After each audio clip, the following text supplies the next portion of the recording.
At this moment, the truth was revealed, and Wukong experienced a sudden enlightenment, deeply grasping the essence of the teachings.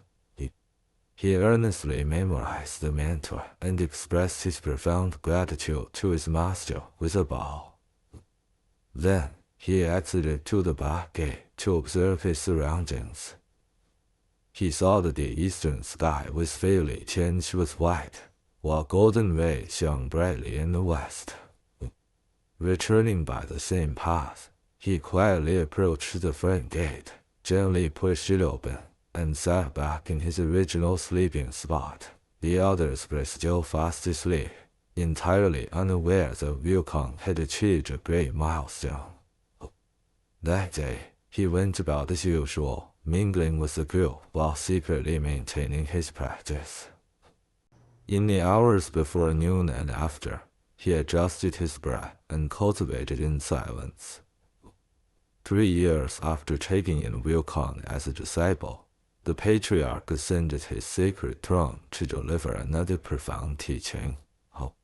Among the metaphysical wisdom he shared that day, he paused and asked, "Where's Wukong?"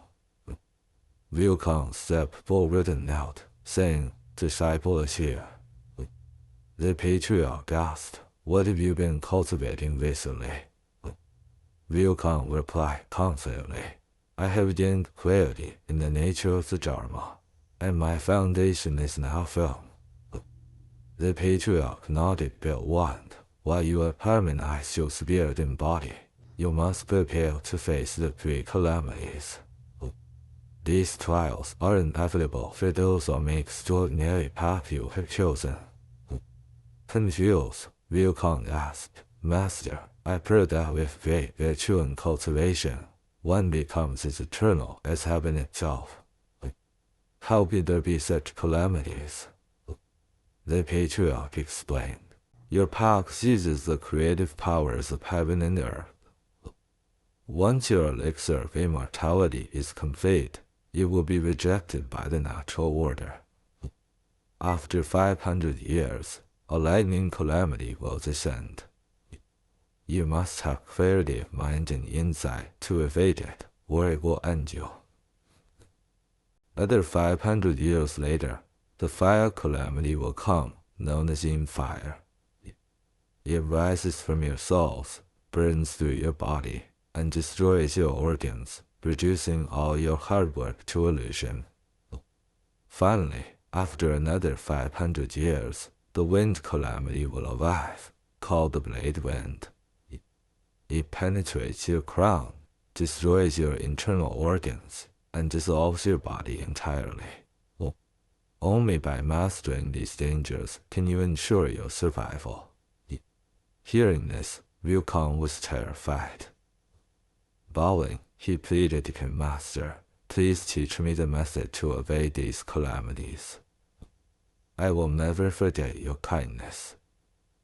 The patriarch hesitated and said, "It is not difficult, but you are different from others." Wukong asked, "Why?" "I have the same body as a human, a round head, square feet, 9 orifices, and internal organs." The patriarch chuckled and said, "You lack cheeks." Touching his hollow face, Wukong laughed, "Though I lack cheeks, I have a golden pouch. That should balance things out, right?" The patriarch laughed and relented, "Very well. Do you wish to learn the heavenly gain techniques of 36 transformations, or the earthly techniques of 72 transformations?" Without hesitation, Wukong replied, "I will learn the 72 transformations." The patriarch leaned in, whispered the secret mantra, and taught him the profound art of transformation.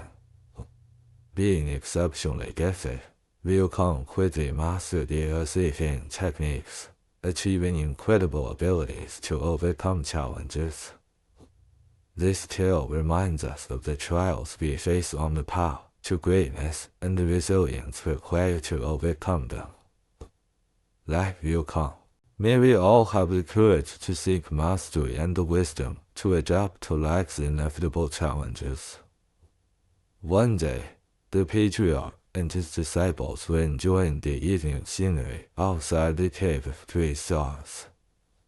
The patriarch asked, "Wukong, have you mastered your skills yet?"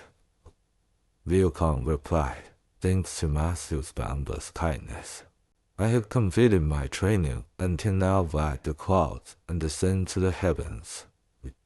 The patriarch said, "Show me your cloud riding skills." Wukong immediately demonstrated his ability. He leaped into the air, somersaulting several times, and rose about 5 or 6 shang, around 15 to 20 meters. Riding the clouds, he traveled for the time it takes to eat a meal and returned, covering no more than 3 li, about 1 mile, in total. Landing before the patriarch, he clasped his hands and said, "Master, this is cloud riding and flying." The patriarch laughed. "That doesn't count as cloud riding. At best, it's crawling on clouds." As the saying goes, immortals journey from the North Sea to Kanggu in a single day. You, on the other hand, traveled less than 3 leagues in half a day. Crawling on clouds doesn't even begin to qualify. Wukong asked, "What does journeying from the North Sea to Kanggu mean?" The patriarch explained, "True cloud riders can travel in the morning from the North Sea, pass over the East, South, and West Seas, and return to Kanggu by evening." Kanggu, by the way, is an ancient reference to lingering near the North Sea. To traverse the world's 4 great oceans in a single day, that is true cloud riding. Wukong explained, "That sounds impossible." The patriarch smiled and said, "Nothing is impossible for those with determination." Encouraged, Wukong bowed and pleaded, "Master, as the saying goes, if one needs to do something, do it thoroughly. I beg your great mercy to teach me this true cloud riding technique. I will never forget your kindness." The patriarch said, "All immortals leap into the air with a single step to ride clouds. However, you are different. Earlier, I noticed you needed to somersault into the air. Therefore, I will teach you a unique technique called the somersault cloud." Wukong bowed deeply in gratitude. The patriarch then whispered a secret mantra to him, saying, "This cloud technique involves forming a special seal, reciting the incantation, clenching your fists tightly, and shaking your body. With a single somersault, you can travel 108,000 li, over 50,000 kilometers, in an instant." Hearing this, the other disciples laughed and said, "Wukong is truly fortunate.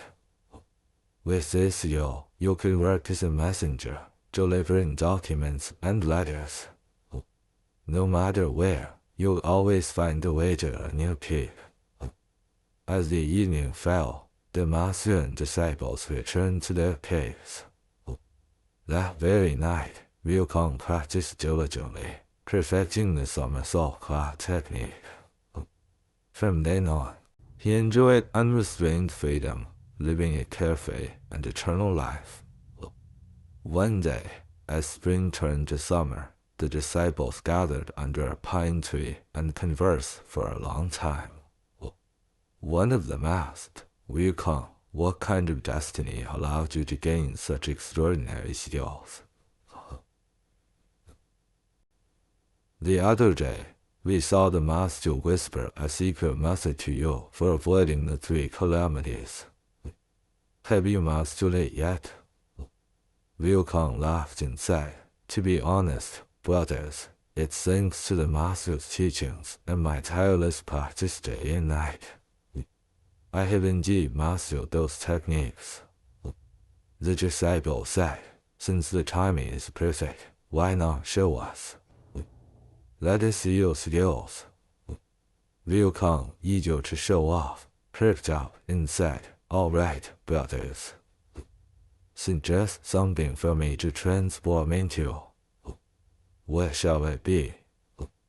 The disciples replied, "How about a pine tree?" Liu Kang formed the hand seal, recited the mantra, and with a shake of his body, he transformed into a tall, sturdy pine tree before their eyes. Liu Kang descended from his cloud and arrived at a flower-filled mountain. Following the path, he suddenly heard the cries of cranes and the wails of monkeys. The cranes' calls pierced the skies, while the monkeys' cries were mournful and heartbreaking. Liu Kang called out, "Children, I return."